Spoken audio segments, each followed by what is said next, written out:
The White House bombshell. New reporting after President Trump's national security advisor is forced out. The White House now says President Trump demanded his resignation. General Mike Flynn and the phone calls with the Russian ambassador. Also tonight, we learned the U.S. Justice Department signaled concern about General Flynn 17 days ago. What concerned them? The FBI interview with Flynn. Our team standing by.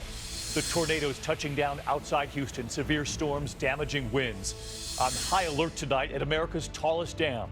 A rainstorm set to hit as they helicopter in massive boulders and bags of rocks. And the close call tonight, actor Harrison Ford piloting his own plane, coming dangerously close to a 737, mistaking the taxiway for the runway.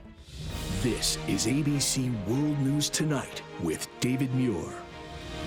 Good evening, and it's great to have you with us here on a Tuesday night, and we begin with a major shakeup inside the Trump White House.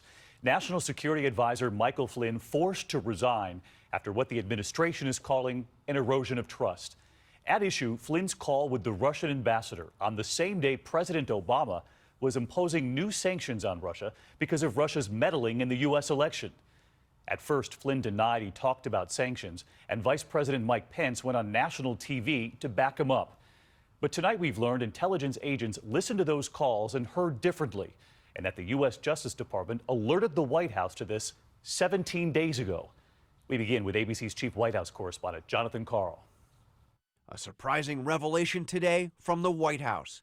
The president has known for nearly 3 weeks that National Security Advisor Michael Flynn deceived the vice president and the public about his conversations with the Russian ambassador to the U.S. Yet, it wasn't until last night that the president fired him. The level of trust between the president and General Flynn had eroded to the point where he felt he had to make a change. The story begins on December 29th, when President Obama sanctioned Russia for meddling in the election. That same day, less than 2 hours after sanctions were imposed, Flynn spoke with the Russian ambassador. But Flynn insisted to Pence and others he didn't discuss sanctions, a claim Pence then repeated on national TV. Those conversations that happened to occur around the time that the United States took action to expel diplomats had nothing whatsoever to do with those sanctions. But on January 26th, the Justice Department told White House counsel Don McGahn, who then told the president, that Flynn wasn't telling the truth. Intelligence agents had been listening in on the ambassador's calls and had discovered that sanctions were discussed.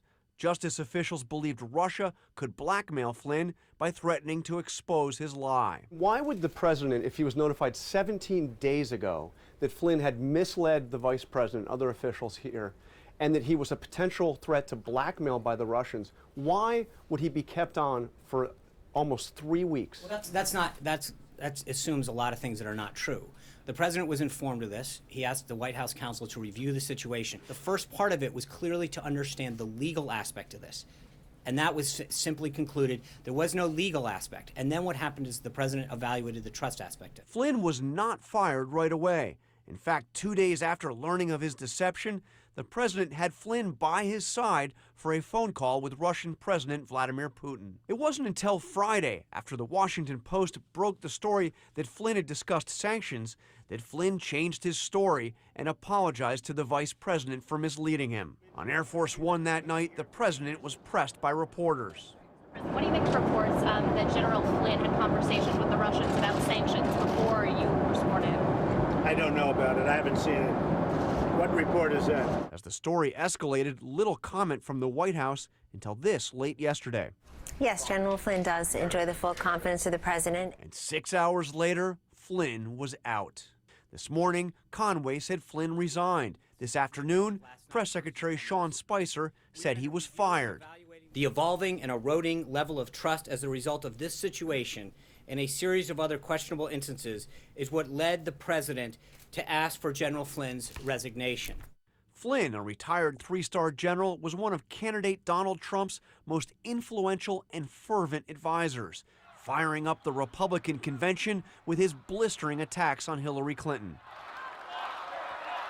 Lock her up. That's right.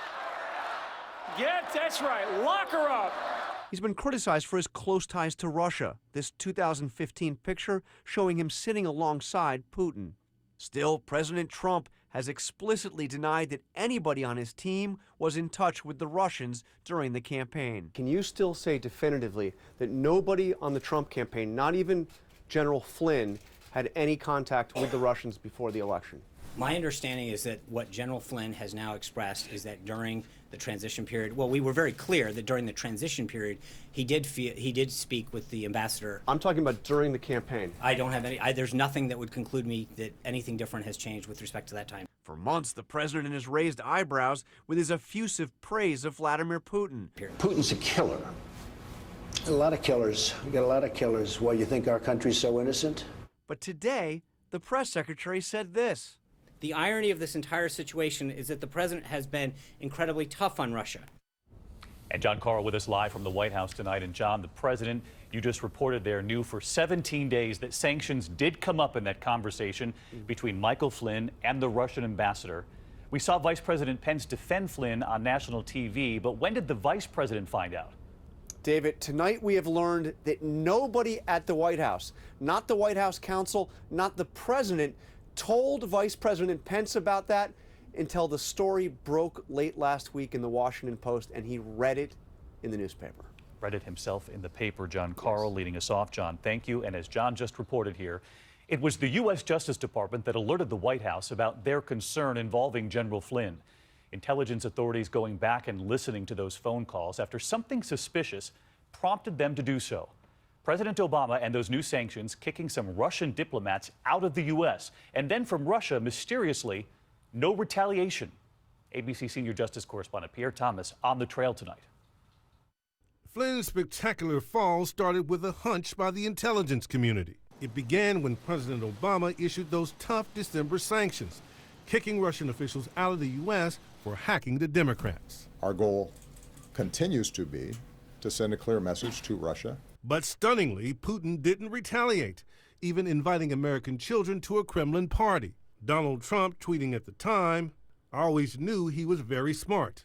But suspicious of Putin's failure to counterpunch, the FBI and intelligence community started digging, uncovering the bombshell conversations between Flynn and the Russian ambassador.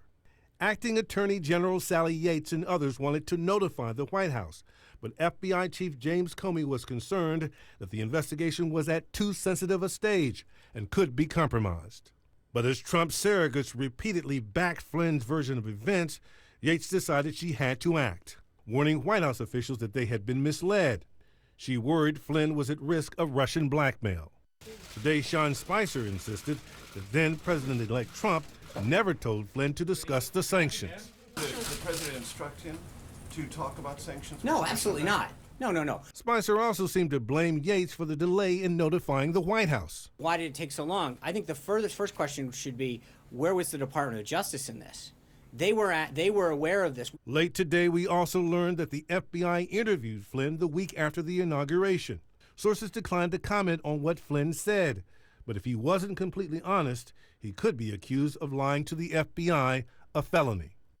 And Pierre Thomas with us live tonight from the FBI. And Pierre, a new interview just published with General Flynn. The interview conducted just yesterday while he still had a job. Flynn said that he, quote, crossed no lines and that President Trump actually urged him to get out there and talk more. Yes, David, he insisted that his conversation with the Russian ambassador was not about sanctions, but the 35 diplomats Obama expelled at the end of last year. He also said that the president expressed confidence in him, even though Sean Spicer said today that trust had eroded to the point where Trump requested Flynn's resignation a few hours later, David. Pierre Thomas live at the FBI. Pierre, thank you. As you can imagine, the reaction pouring in tonight from Democrats and Republicans. Outrage really from both sides. Republican Senator John McCain saying this is an administration in significant disarray. ABC's Mary Bruce on the Hill tonight. Amid growing questions about the Trump team's ties to Russia from Senate Republicans tonight, deep concern. Obviously, there's a administration that is in significant disarray as far as national security is concerned. Top Republicans like Senate Majority Leader Mitch McConnell say it's, quote, highly likely the Senate will investigate Michael Flynn's conversations with Russian officials. Will you call for Flynn to testify? We won't exclude that. But some Republicans are more reluctant. And that seems to have resolved itself with the White House taking some decisive action. Congressman Jason Chaffetz, the chair of the House Oversight Committee, vigorously led the investigation into Hillary Clinton's emails, but says he has no plans to investigate Flynn's ties to Russia. We've been asking for months for basic oversight, but our chairman, Jason Chaffetz, has not lifted one finger. Chaffetz is, however, investigating whether White House counselor Kellyanne Conway crossed a line by promoting Ivanka Trump's brand on television. It's a wonderful line. I own some of it. I'm going to give a free commercial here. Go buy it today, everybody. You can find it online. Today, the Office of Government Ethics said there is strong reason to believe Conway violated ethics rules and recommended disciplinary action against her. This as Chaffetz demands answers into these pictures. The president and the Japanese prime minister at Mar-a-Lago huddling with advisors after learning North Korea launched a missile. Club members witnessing it all, some posting pictures on Facebook, raising security questions. So you'll look at Mar-a-Lago, you'll look at Kellyanne Conway and the Ivanka brand, but not at the Trump team's ties to Russia. At this point, I am holding out all my options. Holding out options. Mary Bruce live on the Hill tonight. And Mary, how likely is it we'll see General Flynn called up to the Hill to testify? David, there are growing calls here for Flynn to testify, and the chair of the Senate Intelligence Committee telling us he plans to cast a wide net in this investigation, looking into all contacts between the Trump team and the Russians. David? Mary Bruce on Capitol Hill for us. Mary, thank you. And one more note before we move on here. Russia with some curious military moves tonight. The first making headlines, a Russian spy ship spotted in international waters off the coast of Delaware, heading north. Authorities say this is unusual, but that similar moves have been made before. The second concern in the Black Sea, Russian fighter jets flying within 100 yards of the Navy's USS Porter, the Pentagon calling it unsafe and unprofessional. The Russians say it never happened. And the New York Times reporting tonight that Russia has secretly deployed a new cruise missile, an apparent violation of an arms control treaty. The Pentagon tonight telling ABC News the department, quote, has made very clear our concerns about Russia's violation. Back here at home tonight, severe weather throughout the Gulf at this hour. At least 4 confirmed tornadoes, one of them in Van Vleck, Texas, packing 100-mile-an-hour winds, damaging many homes there. Tonight, those storms are on the move, and ABC's Philip Mena is in Texas. Tonight, heavy rain, straight-line winds, and multiple confirmed tornadoes pummel the South. This wind and rain is picking up like crazy. In Houston, slick roads and a dangerous commute. Watch again as this driver fishtails on a major highway. Northwest of the city, a high school senior killed on her way to school, her vehicle colliding with an 18-wheeler. Businesses and schools sheltering in place. These gymnastics students taking cover in a foam pit. In the storm's wake, southwest of Houston, roofs ripped off. It touched all the way to the ground, and there was debris flying, and it does go clockwise, just like they said. Parts of homes winding up in trees. A tree falling onto this junior high, and trampolines turned into flying projectiles. David, a mother and her 2 young children were inside this mobile home when the tornado flipped it over. Miraculously, they survived. David? Philip Mena with us tonight. Philip, thank you. Next this evening to new U.S. sanctions announced against a foreign leader tonight. Newly confirmed Treasury Secretary Steve Mnuchin calling the vice president of Venezuela an international drug trafficker. That leader lashing out at the U.S. tonight, calling it imperialist aggression. The concern over drugs is just one symptom of a country with the world's largest oil reserves now spiraling into ruin.